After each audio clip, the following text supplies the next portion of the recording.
Irmãos e irmãs, paz e bem. Na antífona de entrada de hoje, vós nos resgatastes, Senhor, pelo vosso sangue, de todas as raças, línguas, povos e nações, e fizeste de nós um reino de sacerdotes para o nosso Deus. Aleluia. Hoje, na leitura dos Atos dos Apóstolos, nós temos a continuação do sermão que Paulo faz na sinagoga de Antioquia da Pisídia. Irmãos, descendentes de Abraão, a vós todos que temeis a Deus, a nós foi enviada esta mensagem de salvação.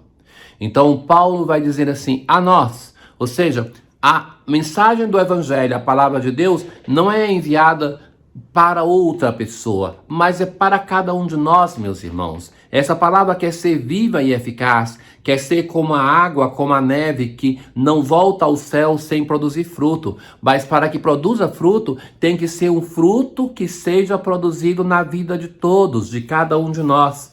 E Paulo, então, tem essa capacidade de personalizar esse anúncio e dizer ali em Antioquia, na sinagoga, para vós é este anúncio. Os habitantes de Jerusalém e seus chefes não reconheceram a Jesus e, ao condenaram, cumpriram as profecias.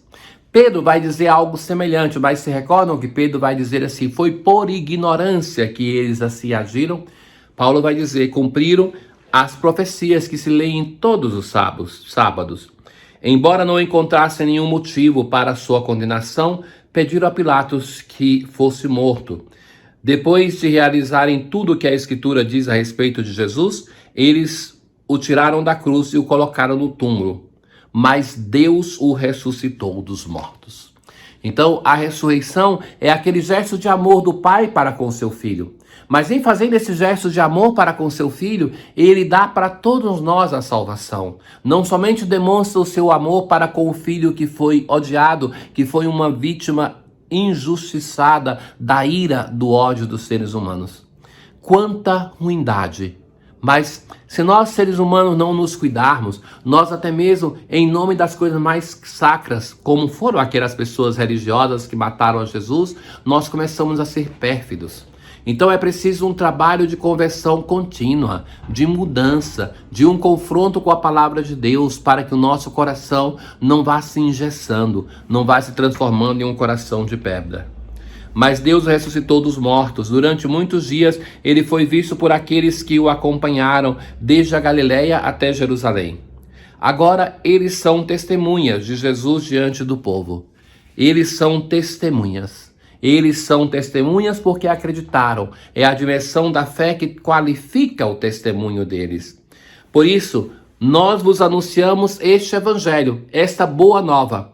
Nós, quando falamos evangelho, pensamos já naqueles textos que estão no início do Novo Testamento, os 4 evangelhos. Mas é a expressão para dizer boa nova, que os reis mandavam anunciar em seu nome. A chegada do rei era uma boa nova. A promessa que Deus fez aos antepassados, ele a cumpriu para nós, seus filhos, quando ressuscitou Jesus, como está escrito no Salmo 2, que é o salmo que nós vamos hoje ter como salmo responsorial. Deus cumpriu a promessa, ressuscitou o seu filho, e ao ressuscitar o seu filho, ele nos dá a vida a todos nós. O apóstolo Paulo vai ali para anunciar a boa nova, para anunciar o querigma em Antioquia. Essa experiência de Paulo, nós vamos ver que vão ser sempre mais determinantes para ele se tornando no apóstolo das gentes, dos pagãos, como nós o conhecemos. No salmo de hoje, fui eu mesmo que escolhi este meu rei. Tu és meu filho, eu hoje te gerei. Então, o apóstolo Paulo vai interpretar que esta geração do filho, ela acontece no mistério pascal. É na Páscoa da ressurreição que Deus gera o seu filho. Podes pedir-me em resposta, eu te darei, por tua herança os povos todos e as nações. O Senhor dá ao seu filho ressuscitado a realeza sobre todos os povos, línguas, nações, raças. E agora, poderosos, entendei, soberanos, aprendei esta lição. Com temor servi a Deus, rendei-lhe glória e prestar-lhe homenagem com respeito. O Senhor é o vencedor. O Senhor Jesus é constituído como soberano através do mistério pascal. Sou o caminho, a verdade e a vida. Ninguém vem ao Pai senão por mim. É a aclamação ao Evangelho. Naquele tempo disse Jesus a seus discípulos: não se perturbe o vosso coração. É, para mim, muito bela essa expressão de Jesus. Jesus que se preocupa com os seus discípulos e vai consolar. É o Senhor que fala para cada um de nós. Quantas vezes nós estamos perturbados com tantas coisas que nos angustiam? É guerra por um lado, é violência, é fome, a angústia no nosso interior, os nossos problemas, a doença nossa das pessoas que amamos. Às vezes são justas preocupações, mas também às vezes nós trazemos dentro de nós preocupações que nem deveríamos ter, porque são muitas vezes ignorar o sofrimento das pessoas que estão ao nosso redor. Mas para tudo isso, o Senhor se torna compassivo. Ele, sabendo que está chegando a sua hora, mesmo assim ele vai se dirigir à comunidade apostólica. Não se perturbe o vosso coração. Lembremos que a partir desse momento, Jesus já está falando para os apóstolos, não para todos, mas para os seus discípulos, para aqueles que acreditaram nele. Tendes fé em Deus, tende fé em mim também. Então, o Senhor vai dizer assim, que a perturbação que nós temos, ela se dissipa somente quando nós acreditamos nele. Para quem tem fé, nem a morte causa medo, não amedronta, porque se vence com a força da fé os percalços, os sofrimentos deste mundo. Na casa do meu Pai há muitas moradas. Se assim não fosse, eu vos teria dito. Então, na casa do meu Pai tem morada para Jesus, para ele, mas tem para todos nós. Vou preparar um lugar para vós. Jesus, prevendo já que chega o momento da sua partida, ele consola os seus discípulos e diz assim: eu não vou para vos abandonar, vou preparar um lugar para vós. E quando eu tiver ido preparar-vos um lugar, voltarei e vos levarei comigo, a fim de que onde eu estiver, estejais também vós. Esses textos que nós vamos ouvir no final do tempo pascal são textos cheios de uma ternura, de uma docilidade. A docilidade de um mestre que já se deu na última ceia, que lavou os pés, que começa a falar para os seus discípulos com grande ternura, sabendo do seu sofrimento. Me chama muita atenção isso de Jesus.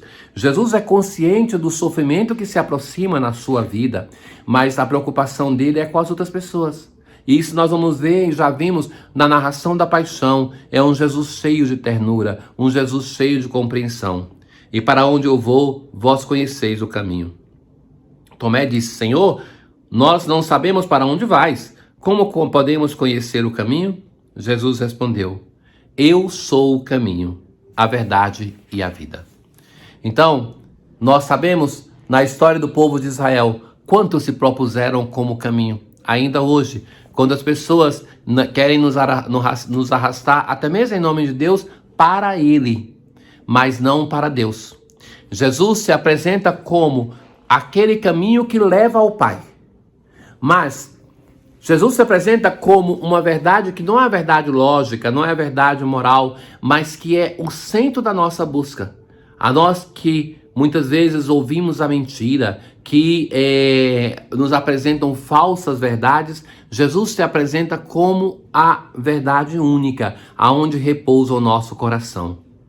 Mas para nós que fazemos a experiência da morte de pessoas amadas, da morte cotidiana no nosso corpo, então o Senhor se apresenta como a vida que é plenitude de dom, que não é somente a vida e a saúde do corpo, mas é a vida na sua plenitude. O Senhor nos dá a vida em abundância, a vida que não convive com a morte.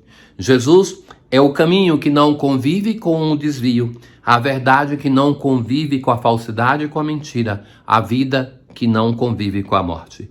E o Evangelho de hoje se conclui dizendo: ninguém vai ao Pai senão por mim. Esta é a diferença cristã. Se nos perguntam assim, o que tem de novidade o cristianismo que não se encontra em outro local? É o Senhor Jesus, é Ele, o nosso Deus e Senhor. É essa a diferença que é ponto para nós de leitura de todas as realidades, mesmo de sofrimento. Ele é a chave de leitura.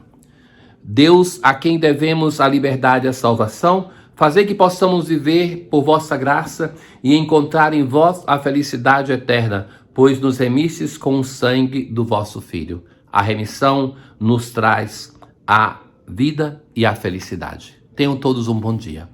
O Senhor esteja convosco, Ele está no meio de nós. Abençoe-vos o Deus Todo-Poderoso, o Pai, o Filho e o Espírito Santo. Paz.